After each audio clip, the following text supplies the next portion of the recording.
Welcome back to my studio for another video. If you've never been here before, thank you so much for stopping by. My name is Sarah and I own a handmade luxury soap business in Maryland. I'm so glad to have you. Now, it's coming up on that fall season, that busy season. We've all rested over summer and we're ready to hit the ground running. This video is not your average tips to get started. This is very much so lesser known things that you should be aware of before you get started. And it's very much so for people considering starting a bath and body product business, a soap making business, and a candle making business.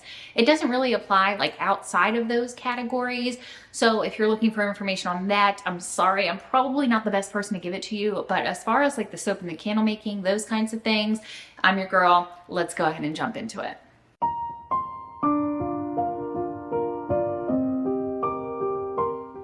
First things first, you absolutely need to know and prepare for your house, your space, your studio, your basement, wherever it is that you're making your products. You really need to know that whatever the fragrance you are using will fill your entire space, okay? And I'm talking the good and the bad. If you're making something that smells great, your space is definitely going to smell like it for at least a day or two.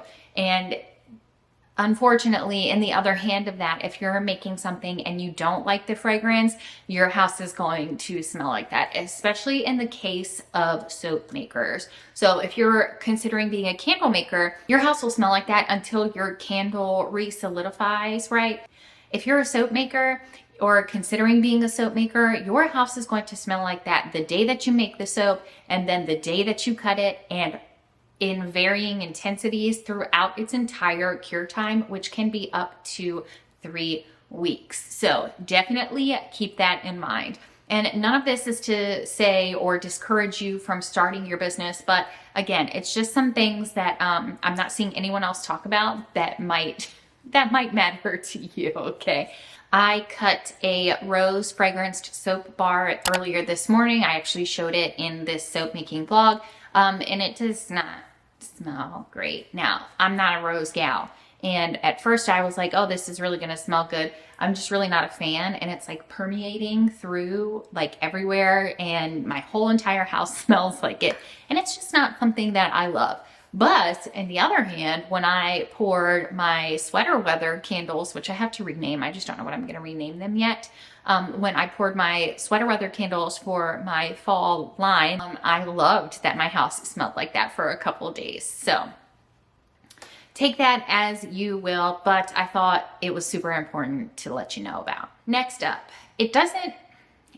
and this is in my experience, and I have seen other people talk about it, so I do feel like it's a relatively normal problem as far as making your own products goes. I feel like it doesn't matter how much I plan. It doesn't matter how much I am prepared. I am always running out of some kind of material, putting a stop to whatever products I am creating. Planning can certainly help with that. I have several videos about planning here on my YouTube channel. You can definitely go back through my older videos and check them out because it does help, but you're always going to be running out of things. I just feel like every time I turn around, every time I try to create a product, I am like almost out of something. And that does come with growth. It comes with the territory, but it also comes with growth and trying to scale your business in a reasonable way. So just be prepared that you are probably going to be running out of materials for quite a while. I'm about 1.5 years-ish in, and I still have not figured out like the sweet spot of how to not run out of materials. The next two kind of go hand in hand, and the first one is knowing conversions is super, super helpful when doing a measurement-based business, right? You're shopping for raw ingredients online. It can be hard to judge the size of a bottle. So the bottle might say 1 pound of grapeseed oil. Okay, we'll just take that. It just popped into my head because I just realized this morning that I was running out and I needed more, as we already discussed. So grapeseed oil typically comes in a 1 pound bottle. You can order bulk sizes, etc., right?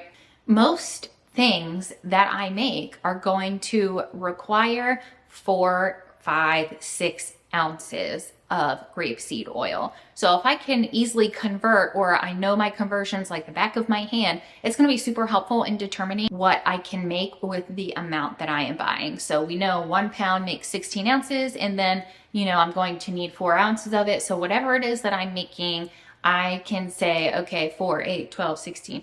I can make 4 of whatever product it is that requires 4 ounces. Another super common one is knowing the conversion from milliliters to ounces, not millimeters, but milliliters, from milliliters to ounces. I don't know that off the top of my head. That one's a little more abstract. It's not so cut and dry, I feel like.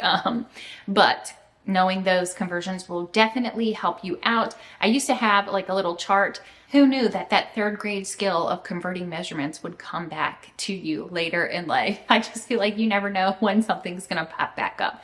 So keep that in mind. You're going to need to know your conversions. And if you're not sure, you can print them out. Obviously, there are tons of calculators and things like that. But I know me personally, when I'm in the middle of making something, my hands are a mess. I'm not trying to touch my phone to get into the calculator or get on my computer calculator. So knowing those measurements will definitely help you. It will save you a lot of time. And then you could also print out like a conversion table if you wanted to. That would be another great way that you could get those conversions committed to memory. Next up, this goes along with knowing conversions.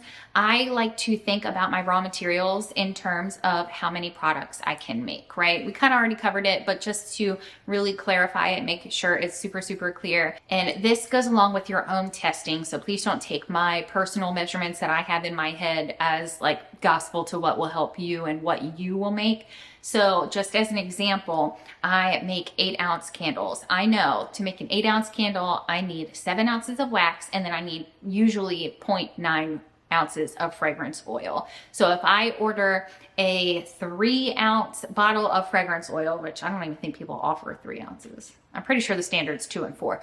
So if I say get a 4-ounce bottle of fragrance, I know 9, 18, 27, 36, right? I can do those quick multiplication things in my head. I can make about between 4 and 5 candles with a 4-ounce bottle. It just depends, again, on the intensity of the fragrance and what I'm going for.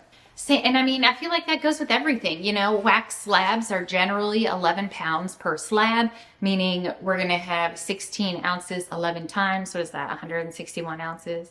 And 161 ounces will give us like, come on now, I'm over here talking about knowing things and I just can't. Okay. So if we have 11 pounds of wax, that gives us 176 ounces. I'm going to divide it by 7 because that's how many ounces I use per candle. That'll give me about 25 candles. I know when I order 2 cases of candle vessels, that'll be 24 vessels. I'll have enough if I order 1 slab of wax to fill all 24 or both cases of those empty vessels. I really hope that wasn't confusing. I tried to make it as simple as possible, and I'm not a math girly. Okay, so hopefully that made sense and wasn't like a super obvious thing to say. Next up, this type of crafting and handmade business. Again, this may be obvious, but I feel like to me, I didn't really consider exactly how much it was going to take up. It takes up so much space. It takes up so much space. So if you don't have space or you're very limited on space, you have to be strategic in what you're doing. There's always a way. So don't let this discourage you. There's always a way to find storage, but just keep in mind, everything that you have takes up space. If you're making soap, you need space for those soaps to cure. If you are making candles, you need space for all of the wax, all of the candles, the wicks, your wax melter, not to mention all of your fragrance oils. Fragrance oils in bottles take up a ton of space, especially if you're not exactly sure what kind of fragrance oils you're going to start out with. Those little 2-ounce bottles take up just as much space, maybe a tiny bit less, but take up just as much space as the larger sizes do. So consider space when you're starting out. You need a space, whether it's dedicated or it's a multi-purpose area. You need a space that you can work and leave products to dry.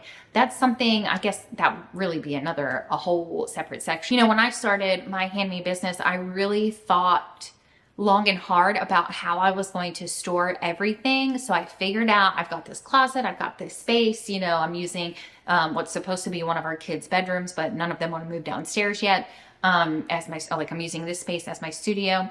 So I thought of all of those things and I was cool. What I didn't consider was where I was going to put products to dry. So oftentimes I'll just have them, like my kitchen counter is like in an L shape.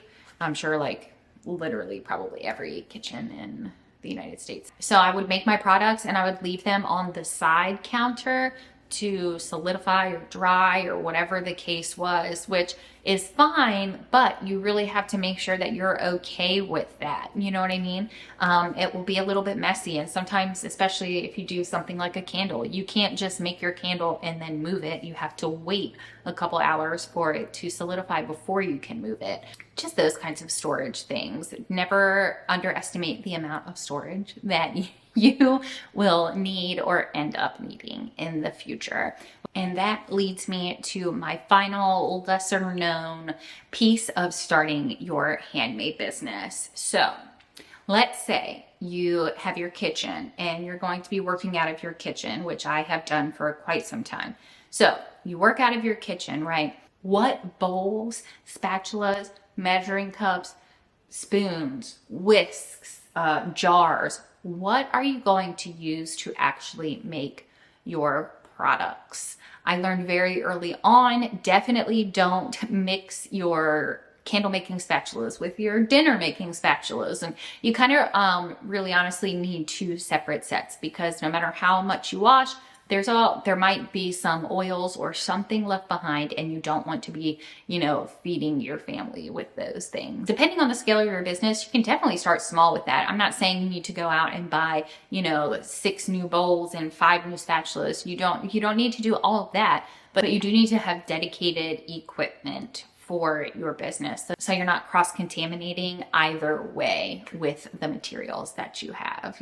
I gotta tell you, I know I rattled those off really quickly, but this idea popped into my head and I really wanted to get the info out there, because again, it's just some things that people don't think to talk about is kind of what I gathered from it. You know, I did plenty of watching before starting my handmade business, and still to this day, I personally believe you can never be educated enough on the things that you're doing, and you never know when someone's going to drop a tip that you have never seen before but makes so much sense. So that was the purpose behind this video. And yeah, that's where I'm gonna drop the video for today. Hopefully you found some value. It would be so great if you would subscribe to the channel. Leave me a comment below and let me know something that surprised you that you didn't know before you actually got into the thick of running your business, because I find those things fascinating, and you never know when you are going to impact and add value to someone else's business, which is why we're all here on YouTube, building that community and helping each other out. All right, I gotta go pick up my kids from camp and take them on a wonderful play date. So I will see you in my next video. Hit that subscribe button if you haven't already.